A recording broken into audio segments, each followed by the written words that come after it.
My name is William van Kollenburg. I'm a senior solution architect on the EMEA team, so I actually come from the other side of the world.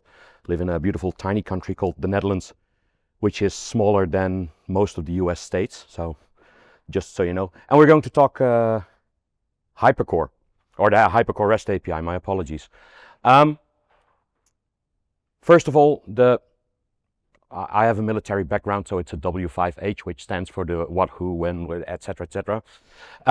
What is our API? Now, contrary to last year, where last year we told we have a REST API and nobody told you what it was, actually this year you've already seen quite a little bit of our API. You've seen that we have a Fleet Manager API. You've seen some people construct things out of the API, like with Zabbix and examples like that. So an API is an interactive interface into a web service. Basically, it is an application language that allows an application to ask things from another application. For who is it? It is for everyone, but you need to put some work in there. You need to either search people that have been very, very creative for you, or you have to be creative with what you want to do yourself. When do you do it? Well, you can do it always. My cluster, for instance, I've got a Zabbix implementation on one of my systems. It basically asks the cluster every 10 seconds, hey, how you doing? And I hope it tells you it's good. Where should you use this API? Normally you would use this within your own network. Now, I am one of those idiots. I'm a pre-sales engineer. I do a lot of demos, so I have my cluster hooked up to the internet. Never do that. That's just me. And why would you do this? Well, basically to get rid of either tedious things that you want to automate, or if you want to integrate stuff that naturally doesn't integrate. Well, and the how, that's there. I need to provide a small warning. Our API can do everything that the UI can do. It can actually even do more, but it does not provide you with guardrails. In our UI, if I delete a virtual machine, it will tell you, are you sure? You say yes, and then it will tell you, are you really sure? And then again, you have to click yes. It actually first asks you, do you really want to delete it? And then it asks you, are you sure? The API does not do this. If your user has the right to delete stuff and you ask it to delete stuff, it will delete stuff. No questions asked. So backups are your friend, and I would strongly recommend that you test stuff in a sandbox before you apply it to the real world. Sorry. So I said this before, but I wanted to show a couple of small examples of what you can do with the API before we get into working with the API. The black one, Zabbix. I think we've all seen Zabbix before today or yesterday in the presentation. But just to give you a small quick peek, this is, for instance, what I have done with our API. So I've got one cluster, I've got 4 nodes in this cluster. On those 4 nodes, I measure the CPU capacity, I measure the RAM consumption, and I can click on this to actually go deeper into historical usage of this cluster. The way that I do this is actually really, really, really simple. So basically, I have the API ask, can you do something? And through a Zabbix plugin, that is a JSON path plugin, so nothing to do with scale computing or anything else. I just say, from this JSON file that you're getting, give me the CPU values. That's all I do. So it's really, really, really easy. Or at least I think it's really easy. Another one that I really like, and it's actually on the same page, is we have a partner in France who created a MSP tool. So basically, very, very extensive role-based access control per tenant on a scale computing cluster. They exclusively use our API to manage this. So very, very strong. You can do a lot of things. Now, the problem is, and that was also one of the things that happened during the API presentation of last year, is how. How do I do this? How do I get started? And that's what we're going to discuss here. So how does an API work? For those of you who didn't understand it, we're going to start at the beginning. How does an API begin? Well, API begins with asking a system something. Asking or telling a system something, but that's generally in the same way. So from the client in the top left-hand corner, that is for you, from the left-hand corner, I'm going to send an HTTP request. Such a request can be a get, to get information, can be a post, to send some information, or a delete, and those are the 3 that our API exclusive uses. I do those calls to a endpoint, and those endpoints in our API, we have many endpoints. I'll show you later what all of them are.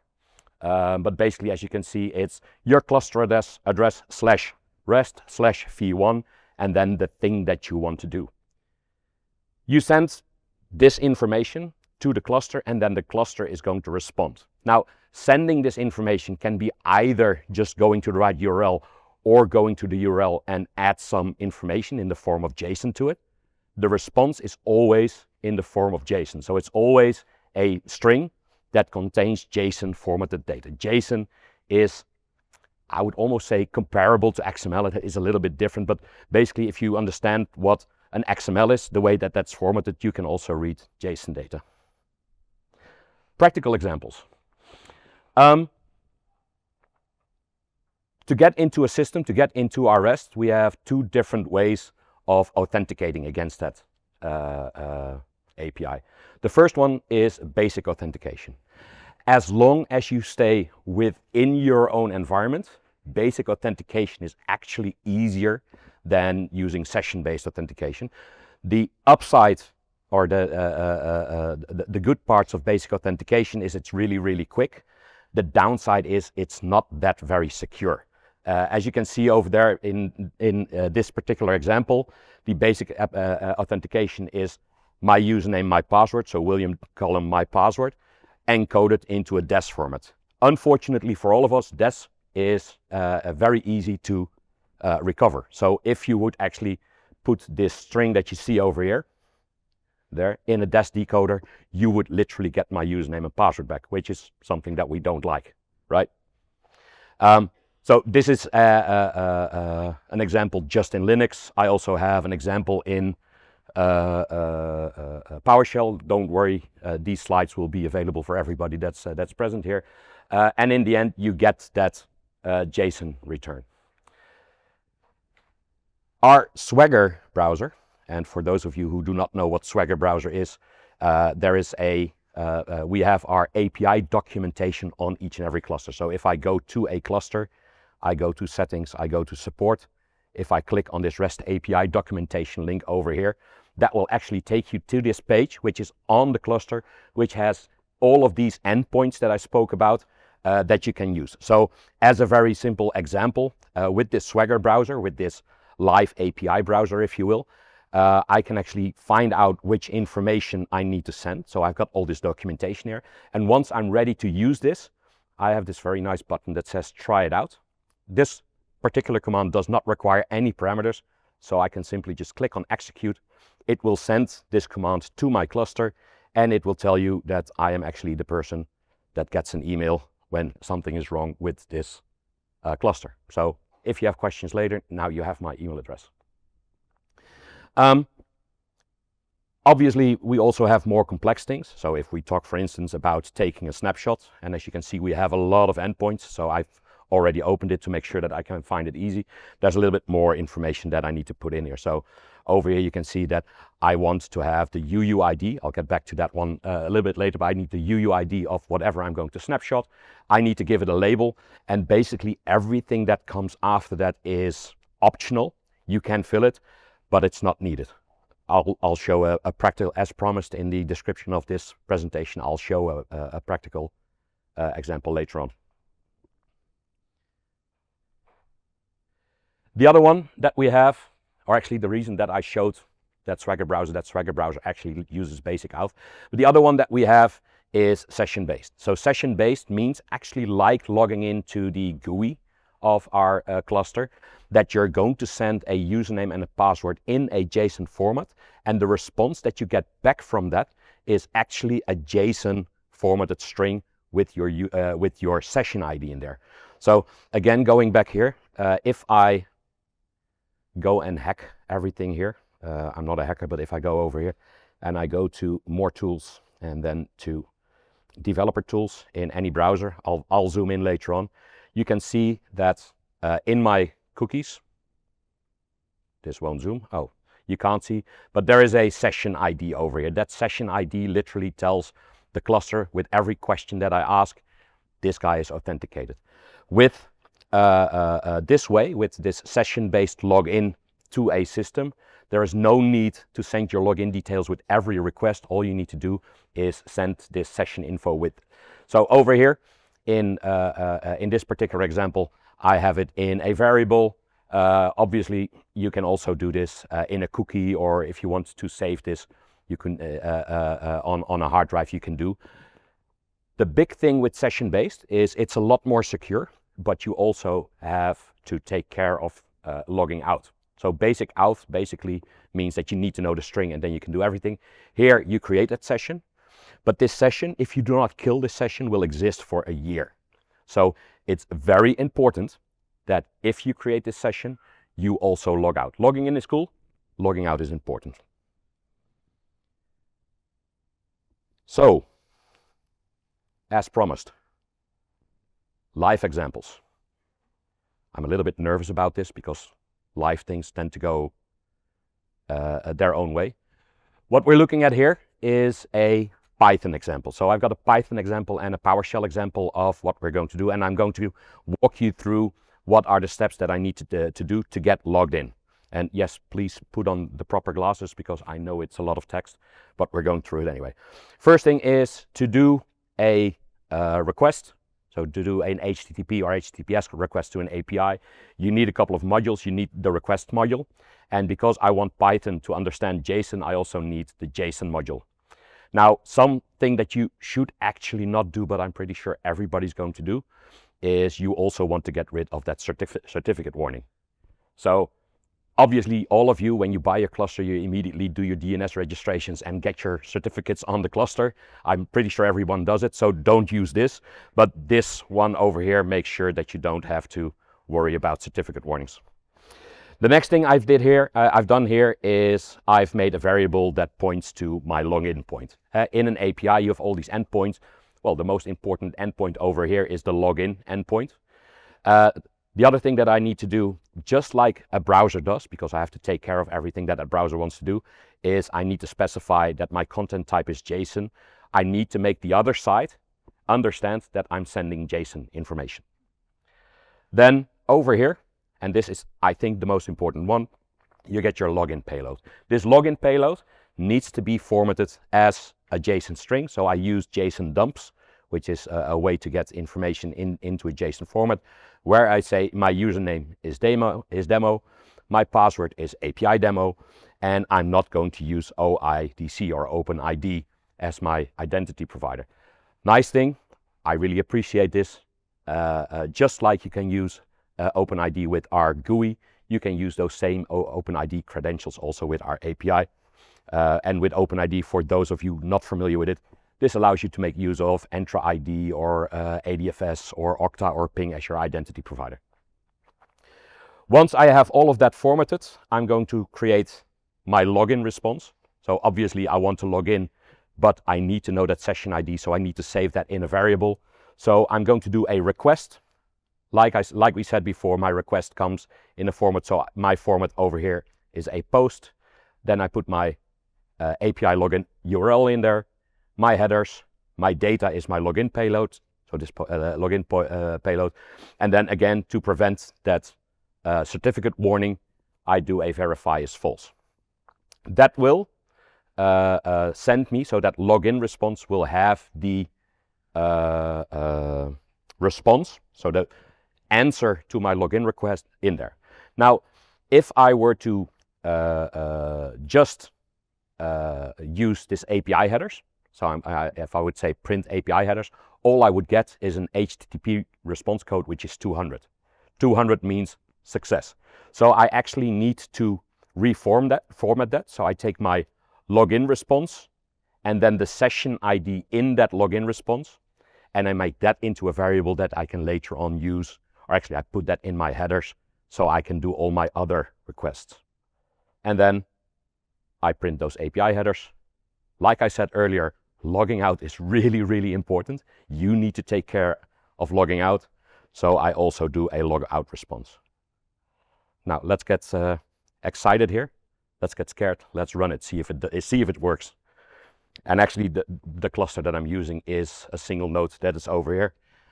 I'm happy. So what you can see over here is I have that print API headers over here. That actually tells me that not only do I now have that content type in there, but in this request I actually also added that cookie with my session ID. So had I not terminated my session with a logout, you guys could now take that session ID, go to the browser, type in session ID in the nice hacking tools that I showed you, and actually start deleting my VMs, because this user is actually powerful enough. I didn't. I destroyed my session, and as you can see over here, just to prove how that works, I have my logout response over here, and that answer is basically 200. It was successful.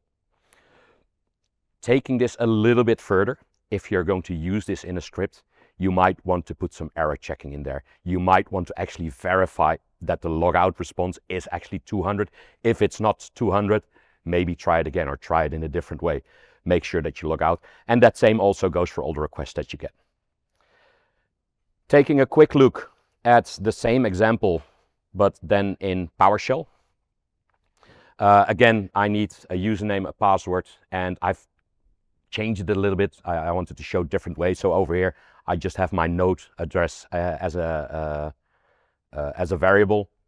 Over here too, never do this, but this makes sure that PowerShell is not screaming and shouting about certificates. So don't do that. I have that same convert to JSON PowerShell command that will convert this username and then skill user password and then skill password into a JSON file. Notice that I don't have the OIDC equals false in here. It's actually not a mandatory thing. If you do not put the OIDC is false in here, it will assume false. Then I'm going to use invoke REST method. Invoke REST method is the PowerShell way of requesting information from an API. Again with the method post, again with that URL to the login page, and then over here on the other side, Microsoft PowerShell does this in a slightly different way. They create a session variable, my web session. So instead of putting the session ID in the headers, Microsoft invoke REST method actually wants you to put this in a session variable, basically a cookie. The reason, by the way, that I put out null in there is to prevent that session variable actually being presented on my screen. It's nice to print it in an example, but you should actually not output that one. Then, again, to change things a little bit, I'm actually going to use it over here. So I'm going to ask information on all virtual machines. And to make things a little bit more interesting, I go over all of these virtual machines. And then for each virtual machine on my system, I am going to print the virtual machine name and its UUID. UUIDs in our system are actually really important. The UUID is an identifier for everything. So a node in a cluster has a UUID, a user has a UUID, a virtual machine has a UUID, a disk has a UUID, a snapshot has a UUID. Everything that you need to identify in a system has its own unique identifier. So in this case, you see that on my system, I have a template and 2 virtual machines, 3 UUIDs. Let's verify if that is true, because we need to check. And there you go. I actually have those 3 virtual machines. I need to be aware of time already. So basically, this would actually help you to identify which virtual machines are on it. In this vir domain endpoint is every bit of each and every single VM. So I could ask through this command for each VM, how many disks do you have? I could ask what are the UUIDs for my disk, etc. The only thing that's not in there is performance data. That's actually in a vir domain stats thing. It's not something that we're going to cover right now, but be aware that there is a separate one for the statistics from all of your VMs. If you want to use this to do performance monitoring on your virtual machines, that is one of the other endpoints that you can use. So with that information, I now know the UUIDs of my virtual machines, so I can actually start to do cool things with my virtual machines. So over here, I have exactly that same schedule. Notice that I've added time over here. I'm actually not using it here. But basically, this is the same script that we went over as our first Python example. In this particular editor, you can fold them up so they take less room. And now I'm going to do a snapshot. So the endpoint for taking a snapshot is the ver domain snapshot endpoint. For this, I know that I've got this particular UUID. So I'm using this particular UUID to make a snapshot, and I'm going to make a snapshot.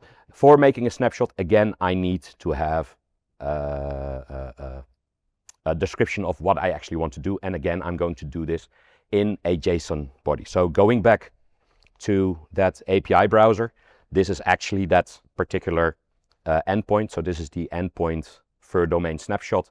And over here, you can see that I need the domain UUID and I need a label. All the other ones are not mandatory. Actually, label is also not mandatory, but it becomes really, really hard to show in a demo that I'm doing something right now. If I don't put a small tag on it, that's what I'm going to do. So over here, again, my snapshot response, I'm going to do a request. It's going to be a post. It's going to be the API snapshot endpoint, which is that particular address that you saw there. My API headers, my snapshot payload, so that's the stuff that we created here. So I'm going to make a snapshot with a label that's called SC Platform 2025. Verify is false. And I've added .text in here. I want what comes out of that immediately presented to me as text. So remember, when you print that snapshot response, you only get to 200. Now, if I were to do the same, it would actually take everything that's in that response.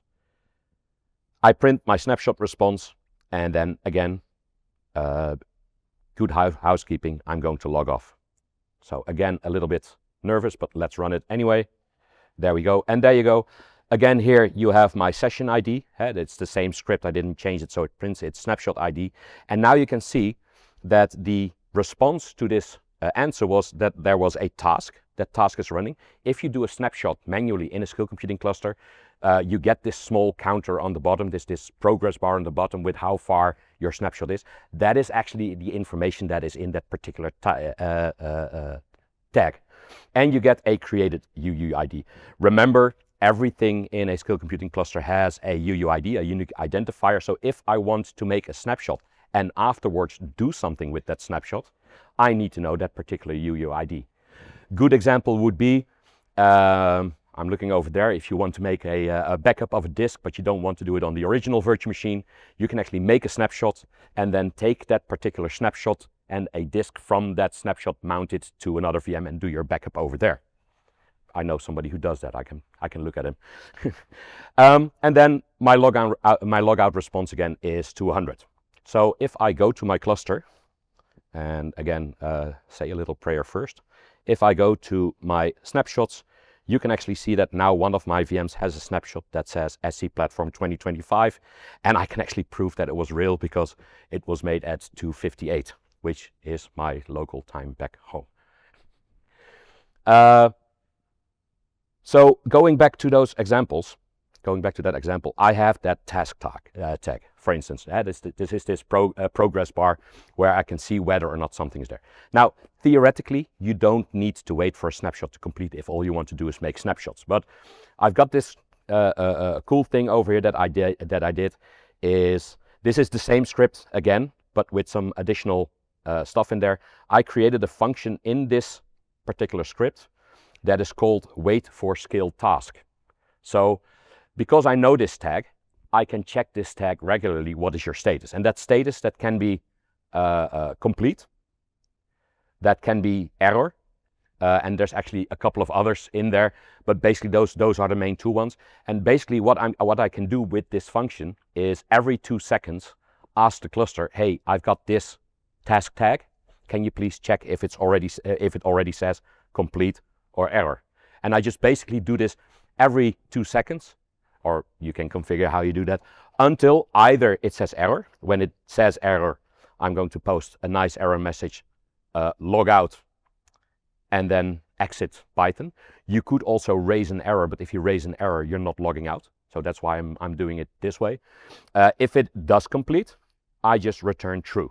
So in my error handling within my script, if I get true, then I can start to do the next thing. So in that example of wanting to do a snapshot of that disk and then mounting that disk to another VM, I can actually wait until that snapshot is done, because before that I can't access that snapshot. Once that snapshot is done, I can continue with my script. Now, in this particular script, I've done something way more stupid. So basically, I have created in this script the possibility of making a snapshot of each and every virtual machine that has a particular tag in there. So if I go back to my cluster over here, each and every one of these VMs has the snap me script tag. So in this particular script, first I created a variable that I want to search for a tag that's called snap me script. Then I do basically the same stuff. Then I get all the information about virdomain, so basically the same thing, but instead of just listing what's in there, I'm going to say if once I split those tags, my search tag is in there, then make a snapshot of this particular virtual machine. So if I run this particular virtual machine, you will see, hopefully, that it will actually make 2 snapshots. It's going to wait until the first one is done.